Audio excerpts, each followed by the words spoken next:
আমি একদম ঠিক আছি, আমার কোনো অসুবিধা হচ্ছে না।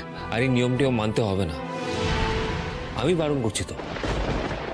ডাক্তারবাবু, এই নিয়মগুলোর উপর এই সংসারের কল্যাণ অকল্যাণ নির্ভর করছে। আমি জেনে শুনে এই সংসারের কোনো অকল্যাণ হতে দেব না। যে নিজে নিজের ভালো চায় না তাকে আর কি বলবো। নিজে ঠিক থাকলে তবেই কল্যাণ অকল্যাণ এসব নিয়ে ভেবো। ভাবনার তো কিছু নেই। চলে এসেছি। দেবী একটু দেরি হয়ে গেল, হ্যাঁ, সব গোছগাছ করতে। এই তো গৃহপ্রবেশের আচারটা হয়ে যাবে, তারপর তুমি ভিতরে ঢুকতে পারবে। এই ছোট মামি, তুমি যে বলেছিলে কে আমাকে একটা ডাকছে ভিতরে, কই কেউ তো ডাকেনি।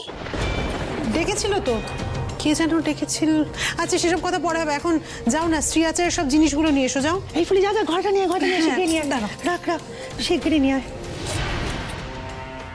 এবার আসল খেলা শুরু। বাইরের সবার সামনে নতুন বউয়ের অযোগ্যতা প্রমাণ হবে।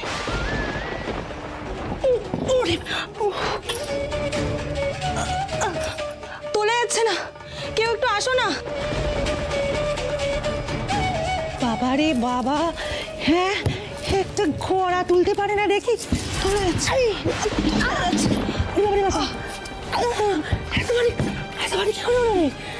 এখানে দাঁড়িয়ে সময় নষ্ট করলে হবে বুঝি?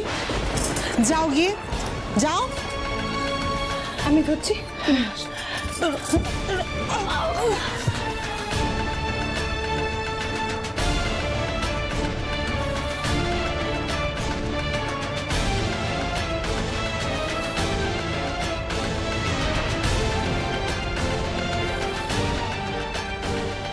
এবার দুধে আলতায় পা দিলেই দেবীর পা কত বিক্ষত হয়ে যাবে।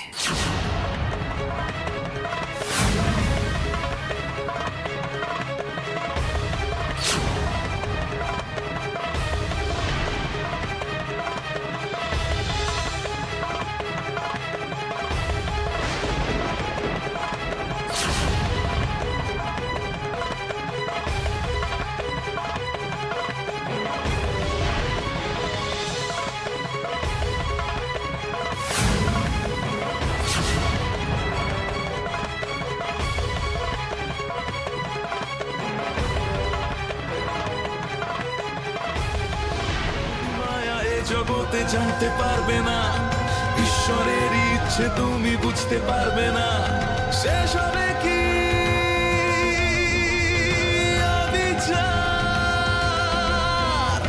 শেষ হবে কি অবিচার, কেটে যাবে অন্ধকার, সুসময়েরই হবে আগমন।